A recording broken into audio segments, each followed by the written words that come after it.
It is the first update to the War of Independence, July 1776. And instead of a little funny clip to precede the beginning of the episode, I'm here to deliver a public service announcement. This is the longest monthly update I think we will have over all the updates I'm going to do between now and 2033. July 1776 is a very important month, and I'm going to get into some detailed resolutions from the Continental Congress to give you a sense of what they were grappling with and what they were dealing with. They're probably not going to be that easy to listen to. They weren't that easy to read, I can assure you. But I'm going to do it anyway. All in all, this episode is going to come in at about an hour. So I do apologize in advance, but I promise you, in the future, these will be much shorter. Half hour at the max is what I'm going to shoot for. Again, though, the War of Independence begins in July with the Declaration of Independence, turning a revolution or a rebellion into a War of Independence. So we got a lot of ground to cover in July and even catch up on some activities that happened elsewhere and even in the past.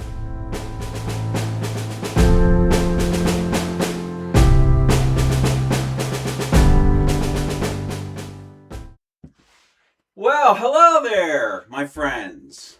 Welcome to the War of Independence podcast. I'm your host, M.W. Lewis. In the colonies, July started with a bang as Cherokee forces struck isolated farmsteads in the 96 and Spartan districts of the western frontier of the Carolinas, killing the inhabitants. The Cherokee War of 1776 had begun, and it would last until mid-fall. This was a complicated and violent episode of the War of Independence, and I will discuss its background in depth in a future Spotlight video, besides noting developments in my monthly reports. Further north in Philadelphia, the rebellious Second Continental Congress was getting around to the resolution to formally break from the British Empire while simultaneously managing the War of Independence. July 1st, however, was business as usual for the delegates. The session began with a reading of sundry letters from various generals out in the field. George Washington, Benedict Arnold, and others peppered the Congress with daily reports and requests. Congress, as was common practice by now, referred these to the Committee of War and Ordnance, and sometimes to what was called in the record the Secret Committee. As we can see, the historically famous Committee on Independence was just one of many Congress juggled to keep their fledgling nation afloat. Congress also read the instructions to delegates from the Convention of Maryland, dated June 28th, which resolved unanimously that the deputies of the colony attending in Congress, or a majority of them, or any three or more of them, be authorized and empowered to concur with the other United Colonies, or a majority of them, in declaring the United Colonies free and independent states. A footnote on this page of the Journal of the Continental Congress explains that it contained a letter from the Provincial Congress of New York to the New York delegates dated June 11th, withholding their authority to vote for independence. 345 miles northwest of Independence Hall, the final battered, disease-racked remnants of the Northern Army arrived at Crown Point on July 2nd. They had been streaming across the Canadian border for days. The ill-fated invasion of Canada was over. It was an unmitigated disaster. The Northern Army suffered dearly on the final snow-stormy day of 1775, when a two-pronged assault on Quebec City led by Major General Richard Montgomery and Colonel Benedict Arnold, collapsed into defeat. When your plan involves a two-pronged assault and one of the prongs is snapped, well, you can see where this is going. Wearing hemlock sprigs and pieces of paper bearing the words "Liberty or Death" on their hats, Montgomery's men stormed past two palisades in the south side of the lower city. They were stopped cold, however, by a barrage of grape shot from a two-story blockhouse that killed Montgomery and many of the men around him on the spot. Colonel Donald Campbell tried to rally the men, but quickly ordered a retreat. Arnold's prong succeeded in occupying the Sault-au Matelot, even after Arnold was forced to rush away from the battle when a musket ball struck his leg. Captain Daniel Morgan pressed the attack. By now, the regiment was also concerned with guarding British prisoners taken during the first part of their assault. Managing these prisoners and the frigid weather jamming their weapons soon stalled them out. As the day wore on and British reinforcements arrived from other parts of the city, Morgan realized Montgomery's prong was not going to arrive. He had no choice but to surrender. Overall, 48 men were killed, including Montgomery and 5 other officers. 372 Continentals were captured. Now, I've seen different casualty reports from the December 31st debacle, but I'm sticking with the numbers I found in a 2025 history by the U.S. Army Center of Military History. Despite that catastrophe, Arnold maintained the siege of Quebec until late spring. But when British reinforcements bolstered the city's defenses, he was forced to retreat. The army had to endure additional losses and disease before consolidating in Crown Point in the opening days of July 1776. Dr. Isaac Center, who served the Northern Army, later called the invasion a heterogeneal concatenation of the most peculiar and unparalleled rebuffs and sufferings that are perhaps to be found in the annals of any nation. In this episode, I will be referencing the Journal of the Continental Congress, 1774 to 1789, Volume 5, June 5th to October 8th, 1776. I also reference and use material from Ron Chernow's wonderful 2010 biography, George Washington, A Life, and David Hackett Fisher's 2005 Pulitzer Prize-winning history, Washington's Crossing. As you already heard, I'm also referencing Michael P. Gabriel's The Canadian Campaign, 1775 to 1776. I also reference various websites, newspapers found in the Library of Congress, letters found in various other collections, among other sources. If I fail to point out exact instances when I borrow from these sources, I apologize in advance. I will try to include a full listing in the show notes.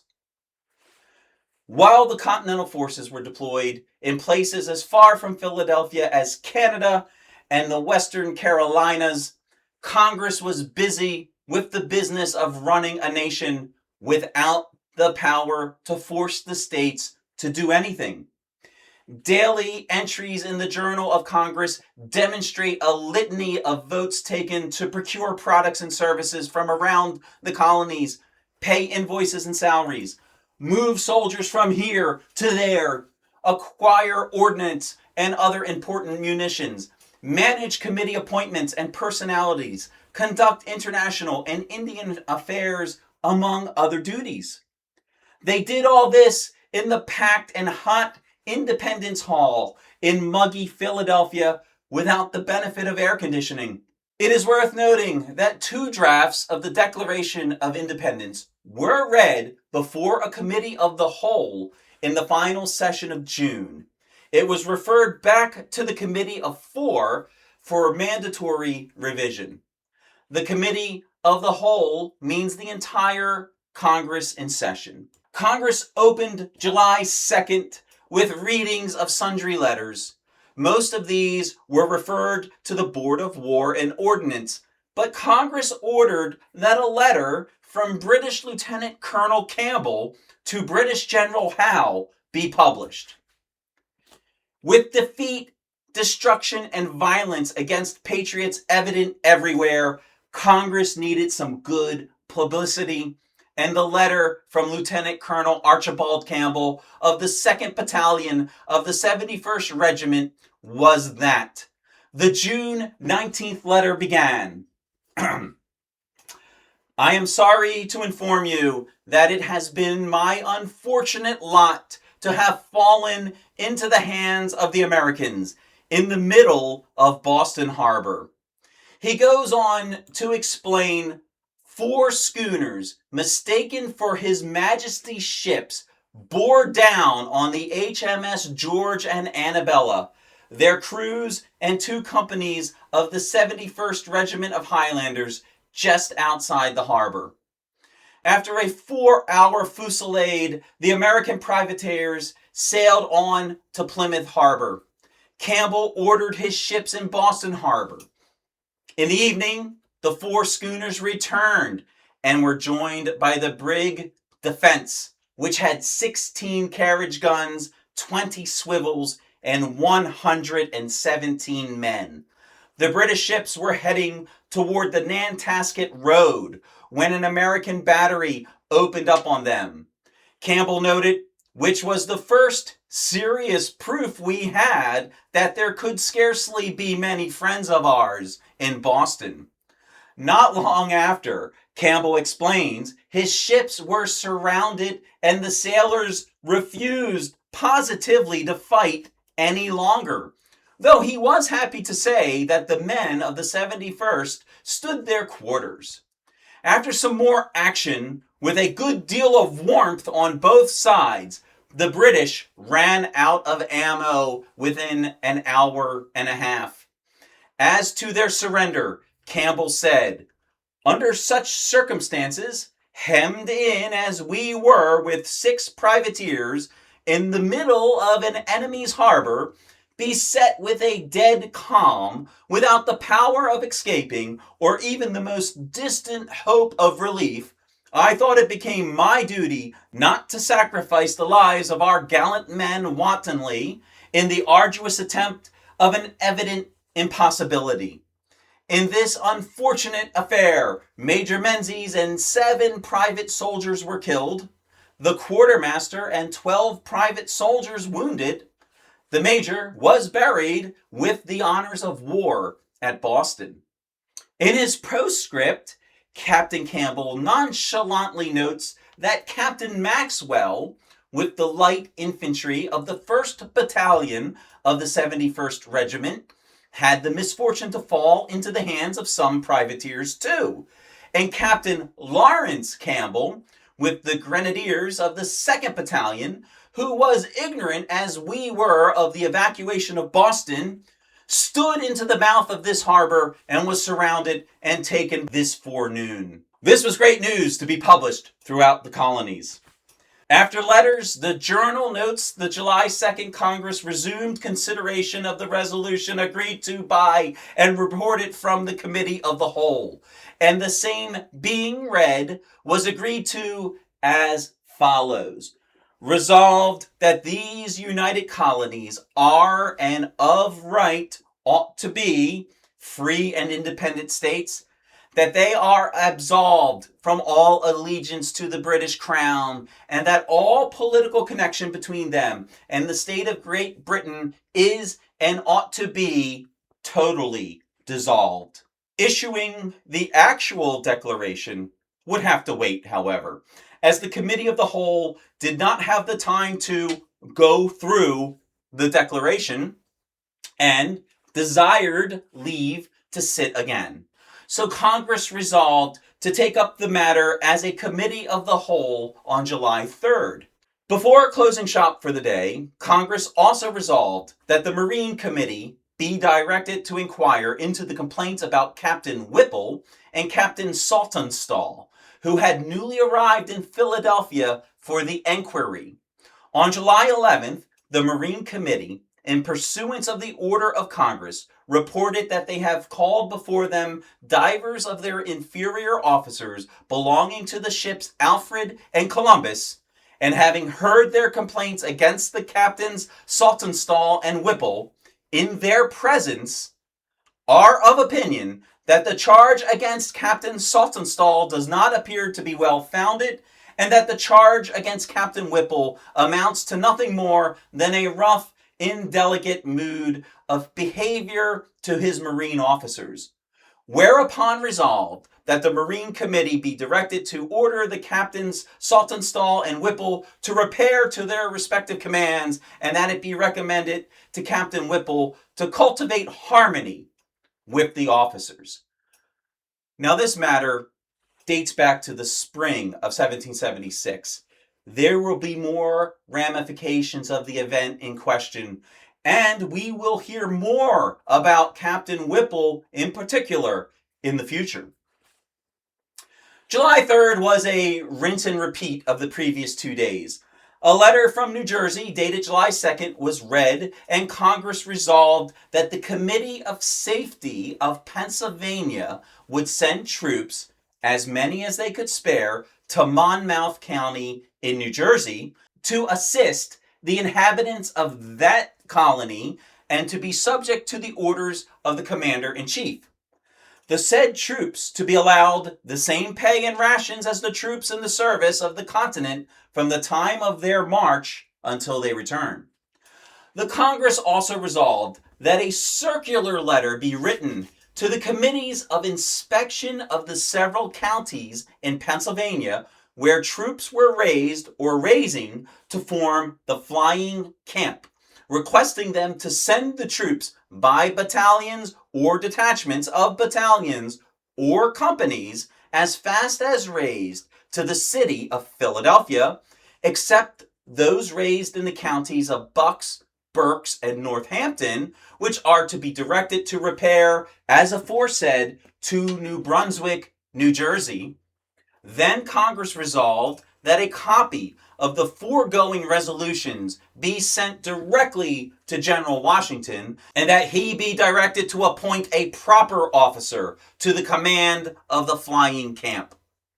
It was also resolved that the Marine Committee be empowered to contract with shipwrights to go to Lake Champlain, and they should be compensated at the rate of 34 2/3 per month, 1 month's pay to be advanced upon their given security if required, each man to be allowed 1 ration and a half and 1/2 pint of rum a day, their tools and arms to be valued, and 2/3 of their wages to be paid monthly to whomever they shall leave the power of receiving it, their pay to be commence from the day they sign articles and continue until they are discharged, with an allowance of 1 day's pay for every 20 miles between the place where discharged and their respective homes. It seems to me that whoever advocated for these shipwrights did a pretty good job.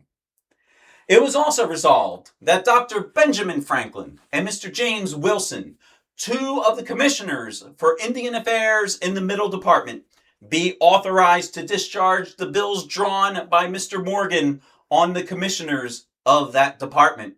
As to the declaration, the Congress resolved itself into a committee of the whole to take into their further consideration, though the chair and Mr. Benjamin Harris reported that the committee, not having finished, desired leave to sit again.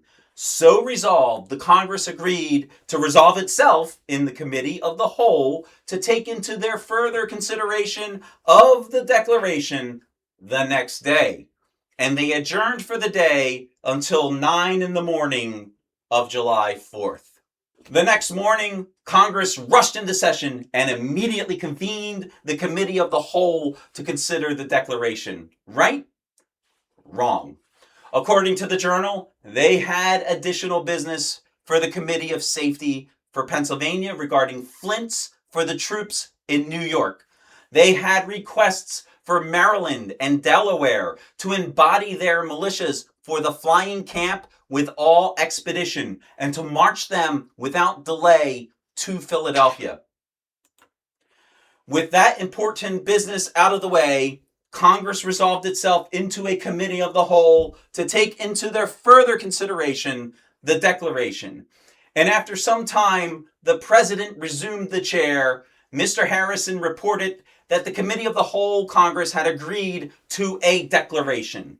The declaration being read was agreed to as follows. And there it is, right in the Journal of the Continental Congress, the Declaration of Independence, the very one we all know and love.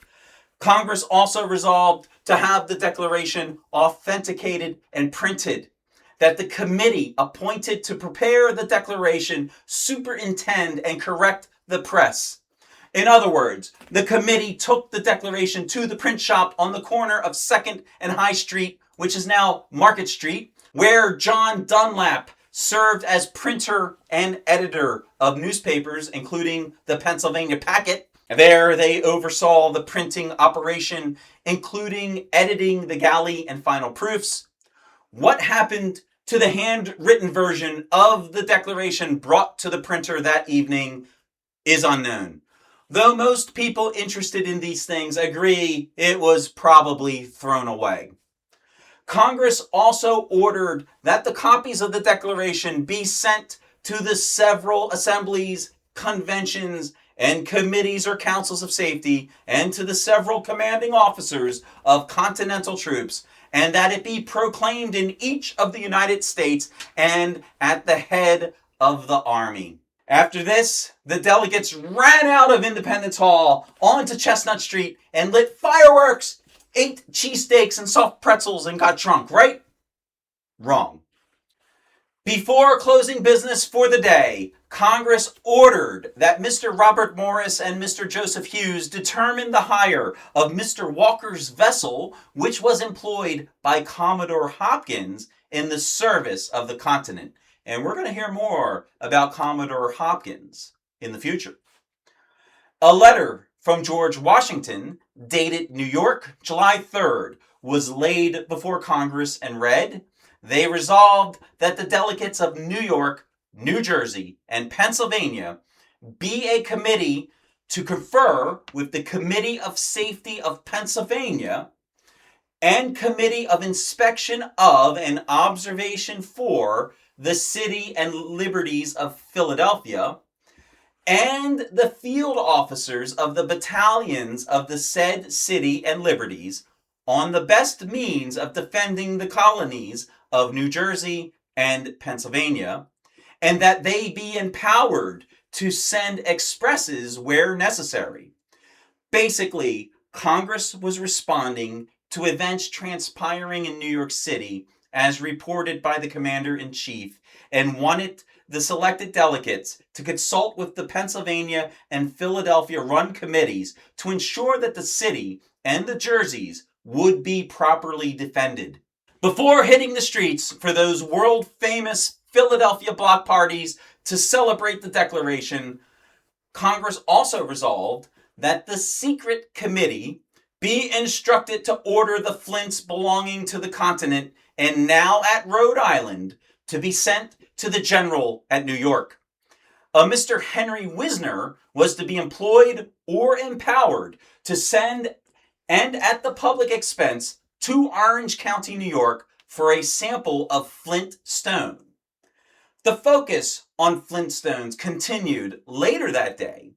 The Board of War, it was resolved, was to be empowered to employ such a number of persons as they shall find necessary to manufacture flints for the continent, and for this purpose to apply to the respective assemblies, conventions, and councils or committees of safety of the United American States or committees of inspection of the counties and towns thereunto belonging, for the names and places of abode of persons skilled in the manufactory aforesaid, and of the places in their respective states where the best flintstones are to be attained with samples of the same.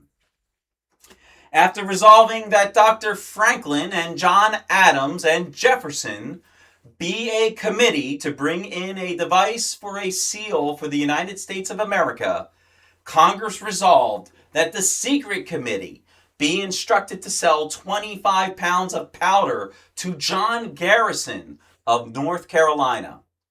After all that business, they finally adjourned.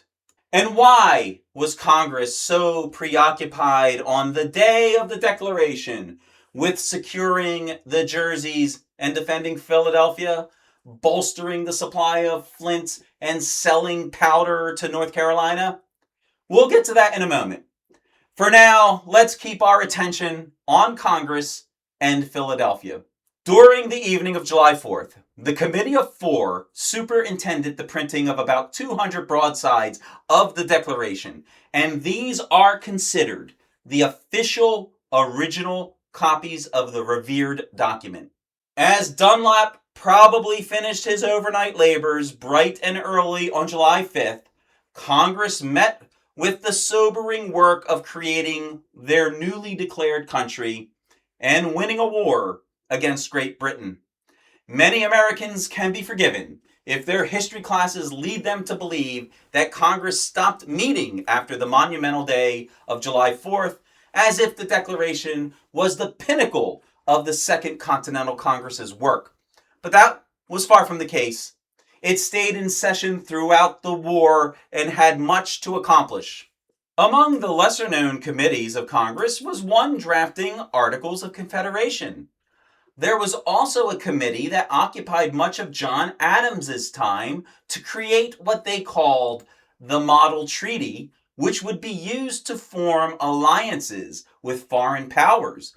In this, Congress was most interested in preserving the sovereignty of the fledgling nation, and we'll talk about both of these committees later. Let's now take a few steps back to July 1st and turn our attention 97 miles north of Philadelphia to the city of New York. July began with a hot war in the Southwest and retreat in the Northwest. But in New York City, a calm like that before a terrible storm descended. The British had arrived at Staten Island by sea. The first ships appeared on June 29th off Sandy Hook, New Jersey. Within 2 days, 48 ships occupied the bay. They carried over 10,000 British regulars. New Yorkers were astonished by the sight. A larger fleet of ships had never before been seen in North America. Some reported that the ship's masts looked like a forest of pines spread across the bay.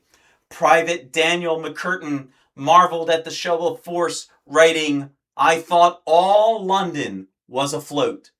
We can now see why the July 4th session of Congress was preoccupied with war planning.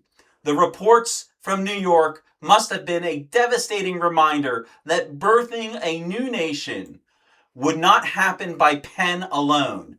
To put that in modern parlance for my younger viewers, mean tweeting about the king wasn't going to save the patriots. On July 2nd, hoping to rouse his officers in the face of this new danger, Washington said, "The time is now near at hand which must probably determine whether Americans are to be free men or slaves. The fate of unborn millions will now depend, under God, on the courage of this army." Letters and diaries indicated that the commander-in-chief's words of encouragement had the intended effect, but an even greater morale booster came with the arrival of the Declaration of Independence. When Washington received a Dunlap broadside on July 8th, he ordered that the men be assembled on the Commons the next day at 6 p.m. to hear it read aloud at the head of each brigade. Incidentally, the Convention of New York in White Plains voted to accept the Declaration of Independence on July 9th, too. The intoxicating excitement and euphoria felt by the soldiers led them to tear down the statue of King George III in Bowling Green Park. Later, that statue would be melted down and made into 42,000 musket balls. Ever concerned about his men's behavior, particularly when it came to looting, Washington disapproved and told his officers so. He wrote, however, to the President of the Congress, John Hancock, the next day that due to the soldiers' exuberance, when the British attack, they will have to wade through much blood and slaughter before they can carry any part of our works. General Howe seemed unconcerned about wading through blood and slaughter in his first weeks on Staten Island. He bided his time, knowing his brother would arrive soon with reinforcements. On the evening of July 12th, Admiral Lord Richard Howe's ships indeed appeared off Staten Island. On board His Majesty's ship Eagle, he led an armada of 82 vessels transporting thousands of additional troops and sailors. Admiral Howe immediately started unloading his troops on Staten Island, where he met with his brother to plan efforts to offer the colonists amnesty if they would renounce their rebellion. Earlier that day, as if to announce the fleet's arrival and maybe convince the colonists to consider amnesty, Admiral Howe ordered the frigates HMS Phoenix and Rose to sail north up the Hudson River. In doing so, the frigates drew fire from American defenses at Governor's Island and Paulus Hook.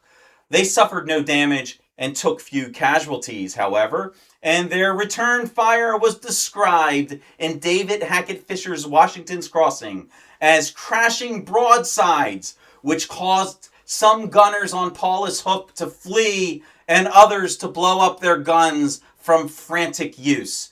You see, the frightened men neglected to use their swabs. One gun reportedly even blew up. The Americans in these defensive posts suffered heavy losses. The ships continued north, drawing fire from Alexander Hamilton's guns from the battery just past Lower Manhattan. Nonplussed, the ships sent round shot flying into New York and the village of Greenwich. The New York Gazette reported later that 3 cannonballs struck the house of Captain Clark, with one lodging in the head of Miss Clark's bed in her chamber. For over 120 minutes, the frigates unleashed terror and hell on the soldiers and citizens of New York before anchoring in the Tappan Zee. Nothing less than a great taunt to the Continentals. After attempts by the colonials to destroy the Phoenix and the Rose with fire ships, the British recalled the vessels, which once more sailed with impunity past the Continentals' defenses. The point was made. The Americans had no answers for His Majesty's ships. Despite the neat and orderly resolutions of Congress 97 miles to the south, Washington's army was a hot mess in July 1776. While short-handed in aggregate, Washington couldn't even provision or equip the numbers of men he had on hand. On the same day, the American dream seemed to dissipate like the smoke from the fusillades of the Phoenix and Rose. Congress heard from the Committee on the Articles of Confederation. The proposal contained 20 articles, the last of which was nothing more than a pipe dream, as it opened the door to Canada acceding to the Confederation.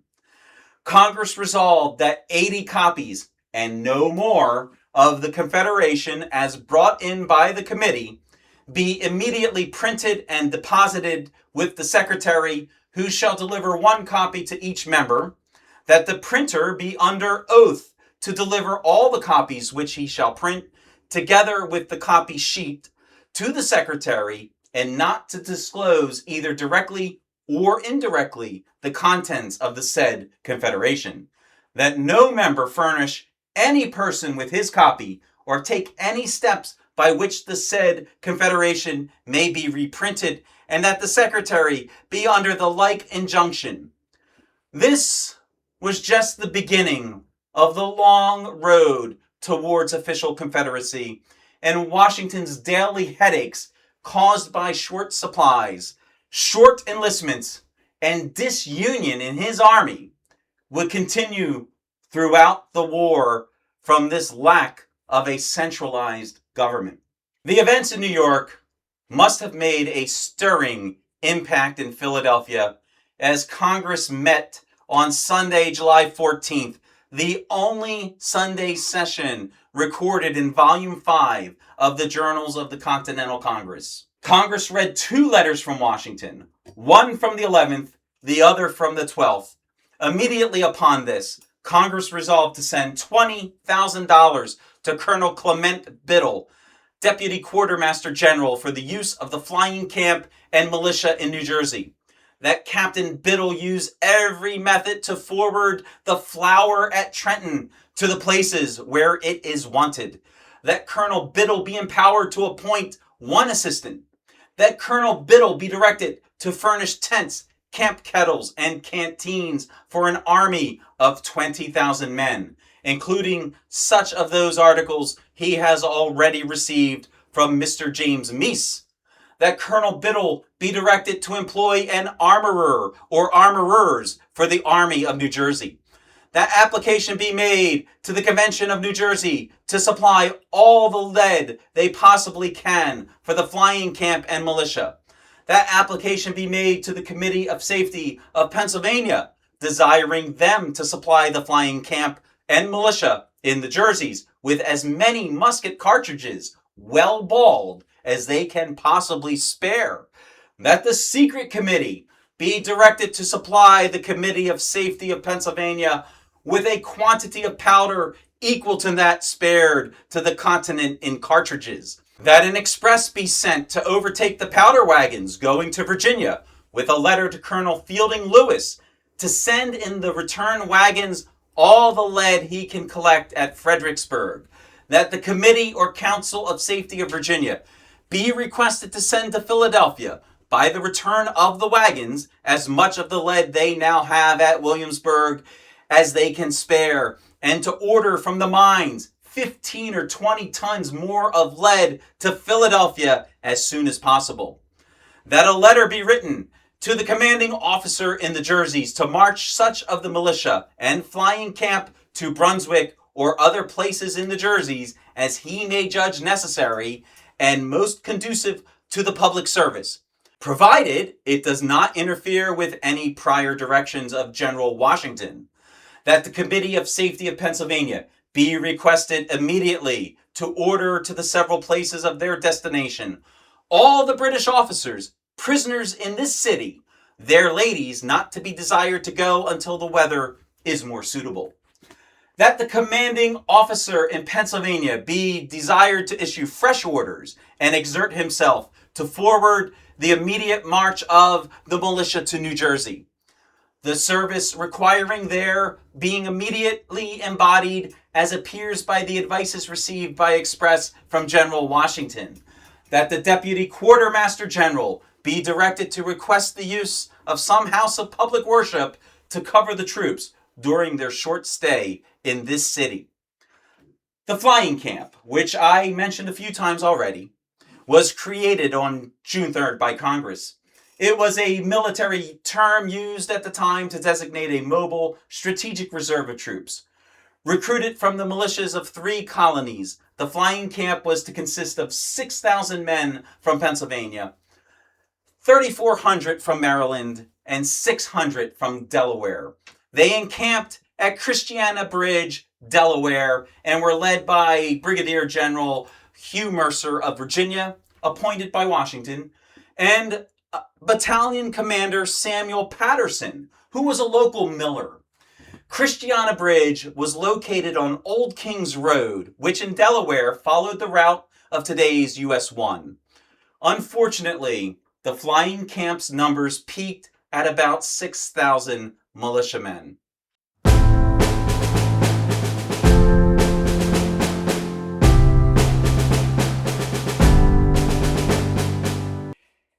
In New York, Washington lost the services of the Connecticut Light Horsemen, his only large body of cavalry in New York.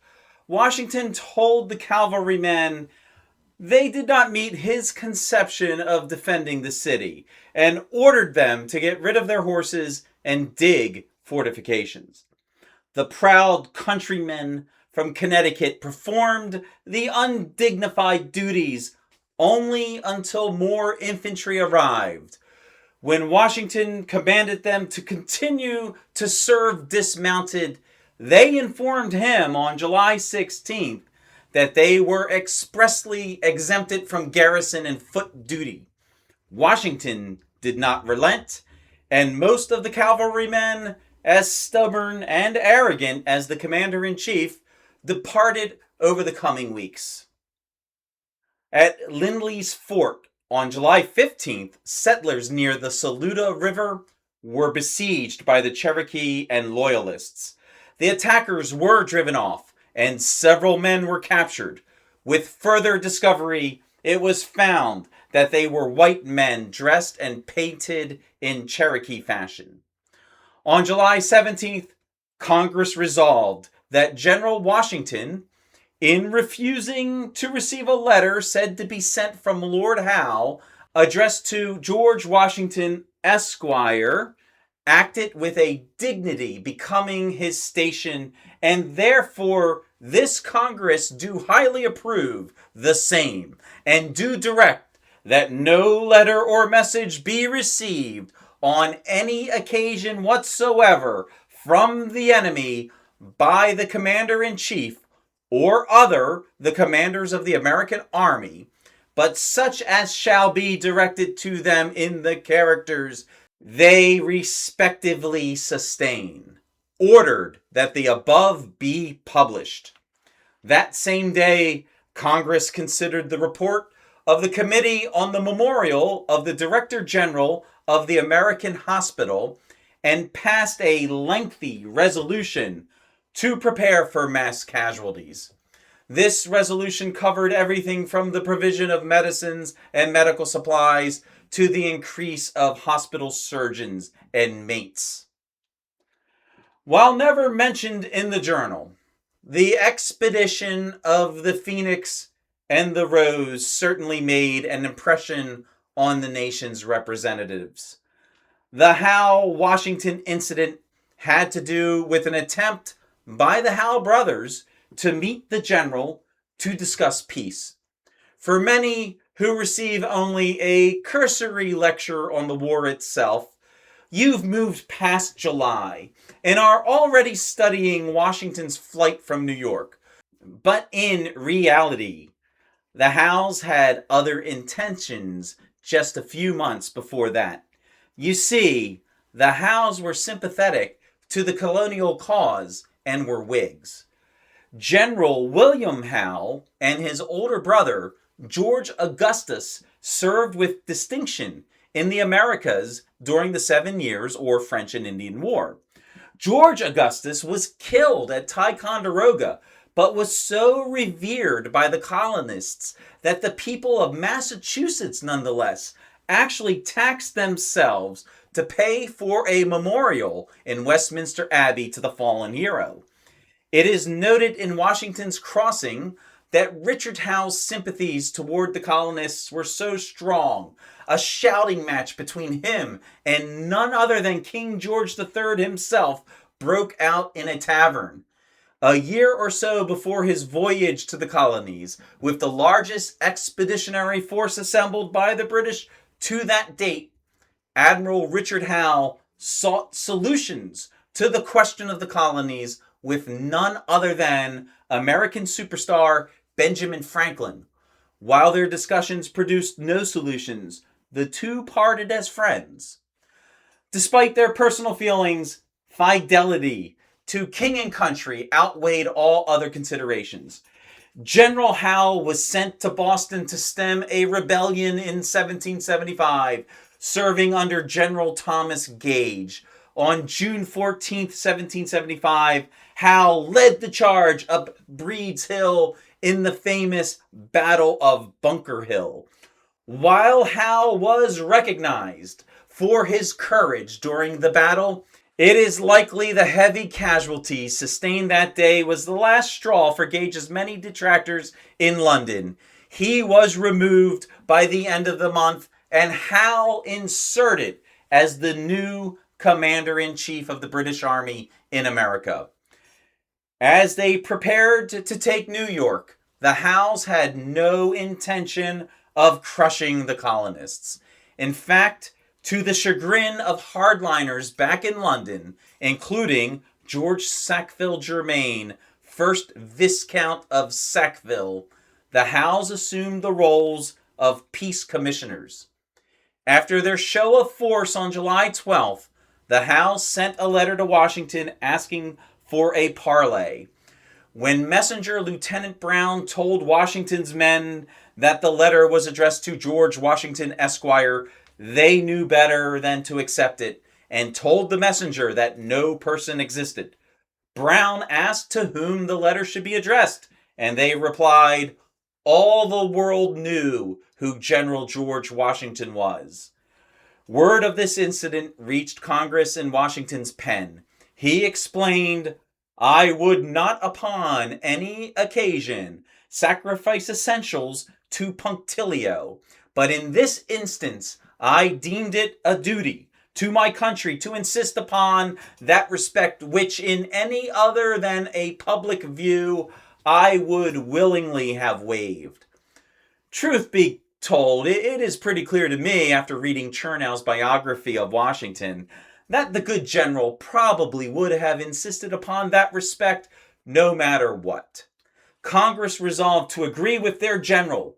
The colonists and George Washington in particular were done suffering indignities, no matter how small, from the British.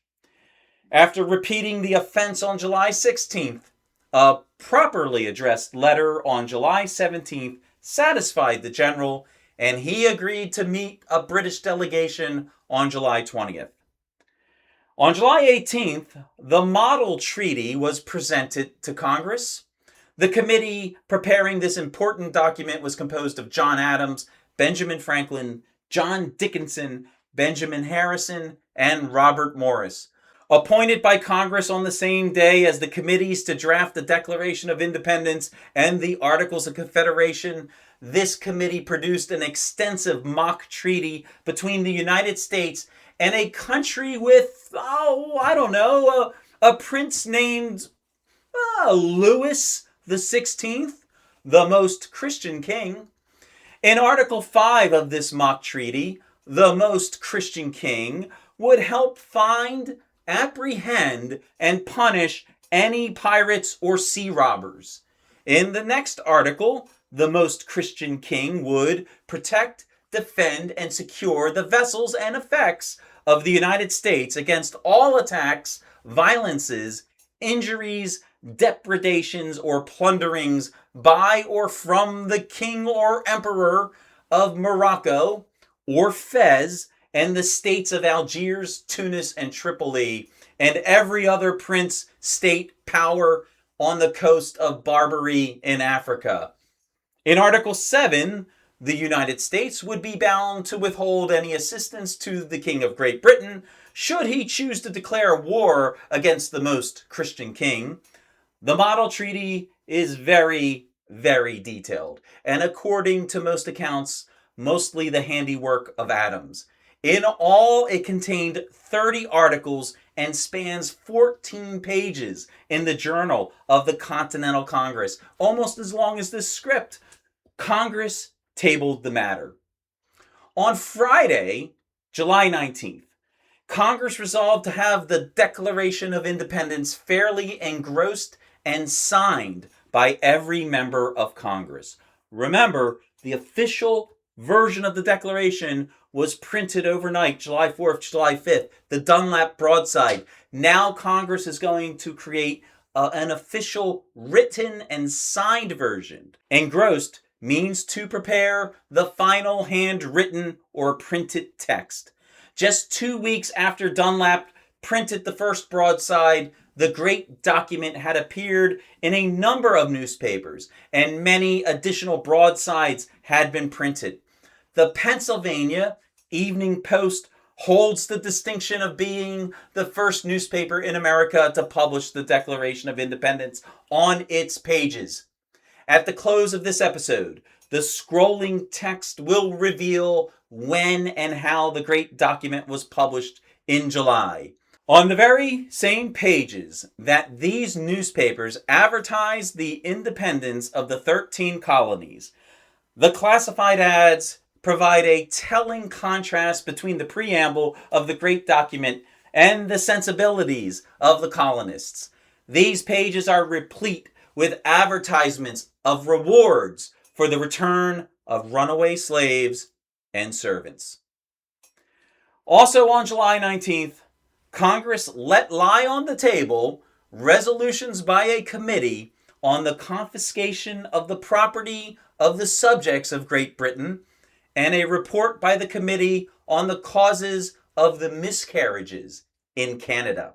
Congress also resolved that a copy of the circular letters and of the declarations they enclosed from Lord Howe to Mr. William Franklin, Mr. Penn, Mr. Eden, Lord Dunmore, Mr. Martin, and Sir James Wright, late governors, which were sent to Amboy by a flag and forwarded to Congress by General Washington, be published in the several gazettes, that the good people of these United States may be informed of what nature are the commissioners and what the terms, with the expectation of which the insidious court of Britain has endeavored to amuse and disarm them, and that the few who still remain suspended by a hope founded either in the justice or moderation of their late king may now at length be convinced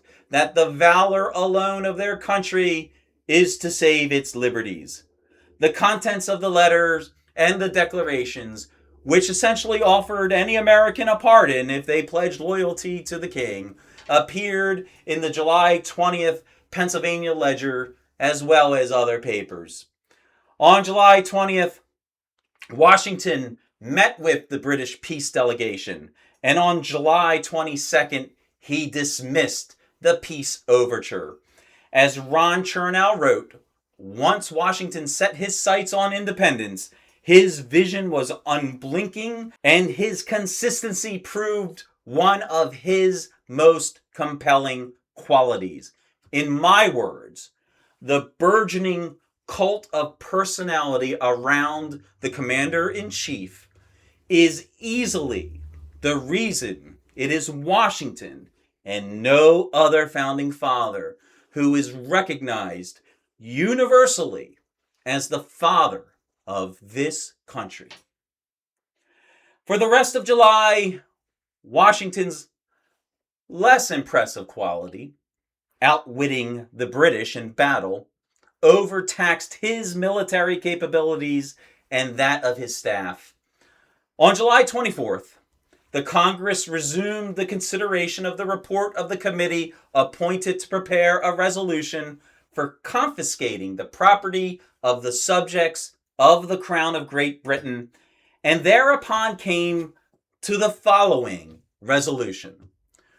Whereas these United States have, by a long series of oppressions, been driven into a war with Great Britain and at least to the necessity of declaring themselves free and independent states, and as it is impossible to distinguish among the subjects of the same sovereign between those who are friends and such as are enemies to the rights of America and mankind, it has become necessary to consider as enemies all subjects of the King of Great Britain and all others who aid, abet, adhere to, or in any way assist him in his unjust and cruel designs against these states. Therefore resolved, that all the resolutions of this Congress passed on the 23rd day of March last and on the 3rd day of April last, relating to ships and other vessels, their tackle, apparel, and furniture,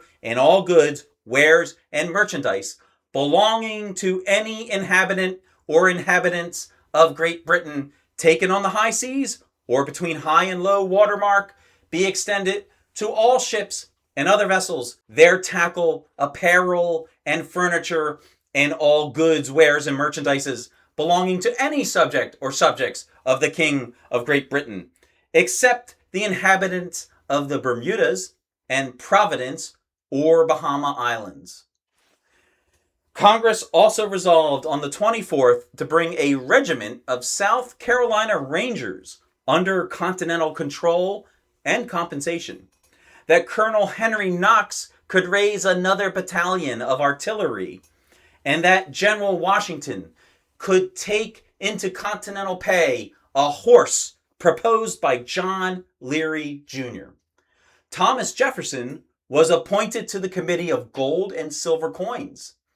The matter of the Articles of Confederation were taken up, but the committee begged for more time, so it was resolved that a committee of the whole would consider them on the 25th.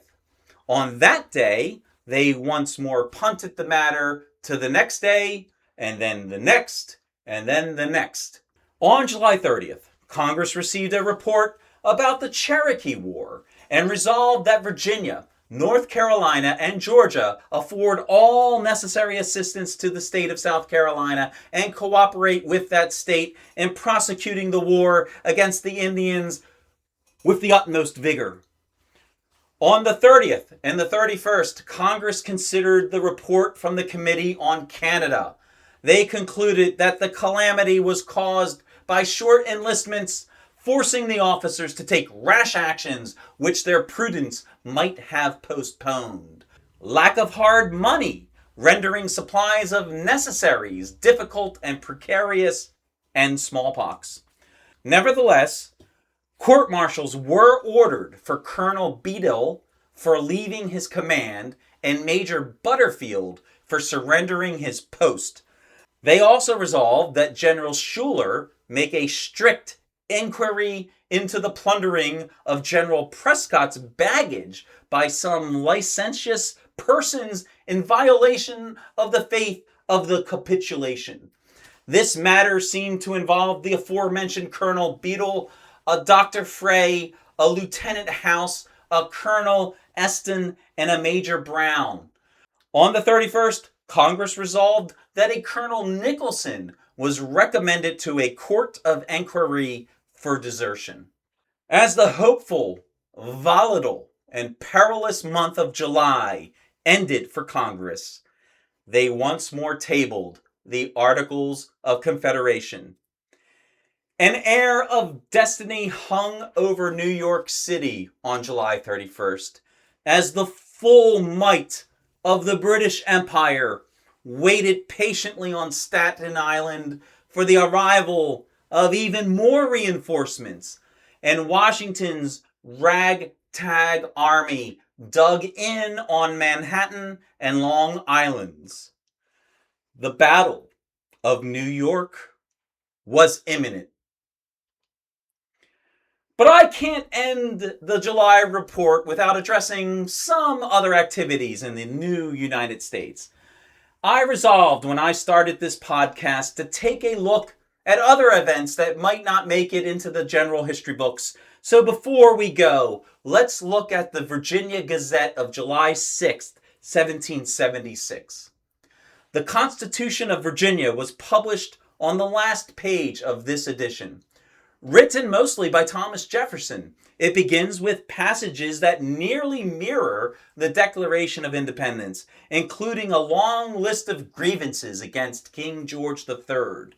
Left in this Constitution, but removed from the Declaration, was the line, by prompting our Negroes to rise in arms among us, those very Negroes whom by an inhuman use of his negative he hath refused us permission to exclude by law. That really struck me. I did some research into this passage, and it seems as terrible as it sounds. Jefferson is actually admonishing the king for vetoing, which is using his negative, vetoing colonial efforts to end further importation of African slaves, and in a twist of irony, then using those slaves to fight against the colonial cause. Lord Dunmore, the governor of Virginia, had raised a regiment of black soldiers called the Ethiopian Regiment. Regardless of the intent of this passage, I find it absolutely astounding it's in the Virginia Constitution, especially considering whose hand wrote it. But let's lighten things up a little bit. The same edition of the Virginia Gazette contained a patriotic poem. Tempora mutantur, et nos mutamoi in illis. I apologize to the Latin language. Britain, Britain, whom of late, we reverenced as our parent state, for the advancement of whose power we spent in toil the tedious hour, and to preserve whose honor still injured America doth will, if in the rights of Englishmen thou wilt establish them again. I won't read the whole poem, but you can find this paper at the Library of Congress website with a little digging. The poem was written by someone, I think, under a pseudonym, Philo Monarchii, or Monarchii, or Monarchiae. Again, apologies to the strange spellings. But despite the very real and serious questions weighing on the minds of colonists from the Carolinas to the border of Canada, love was always at work in the affairs of men and women. On the very same pages of the Virginia Constitution and the earnest poem by Philo Monarchiae, John Wright of Hereford, Virginia, a scorned lover, took out the following advertisement. To Miss B Y Re-TS in Nansemond County near Milner's, Madam. An author who had long studied your sex has remarked that no woman is capable of being beautiful who is not incapable of being false. According to this mode of reasoning, I find that instead of a lady of some beauty, which I freely own to you, madam, was the idea I first entertained of you, I have only been paying these several months past my addresses to a lump of deformity, totally destitute of every amiable quality which adds a new softness to her sex and even beautify their beauty. And now, madam, that I have detected your falsehood, you will, I hope, pardon my publishing it, left by my silence, others equally credulous with myself should fall in like manner a sacrifice to the artifices of a vain coquette. Now, I'm pausing the ad here, because it goes on. Keep in mind, on the day Mr. Hereford took the time to write this to save his countrymen from this terrible coquette, injured and diseased Continental soldiers were streaming across the Canadian border, running for their lives and freedom. But I digress. Let's continue with this important advertisement. One thing indeed, I have only myself to reproach with, that when heartily tied with your insolent airs and haughty impertinence, I did not, in spite of your entreaties and tears, immediately break off all connections. But who, alas, is sufficiently proof against female artifice? My reason, indeed, as well as past experience, taught me my confidence was misplaced. But reason and past experience both were incapable of preventing my being made the dupe of your caprice. The day of our nuptials, by mutual consent, is appointed. All parties are agreed, and nothing remains but the ceremony, when unparalleled levity, the highest favors I could obtain, were constrained behavior, severe looks, and distant civilities, and in the end, an open and formal renunciation of all those solemn engagements entered into only a few days before. Upon this, madam, you remember, I quietly took my leave, rather congratulating myself for such happy escape than indulging the chagrin of a disappointed lover, persuaded that he who loses a tester and such a mistress has only lost 6 pence.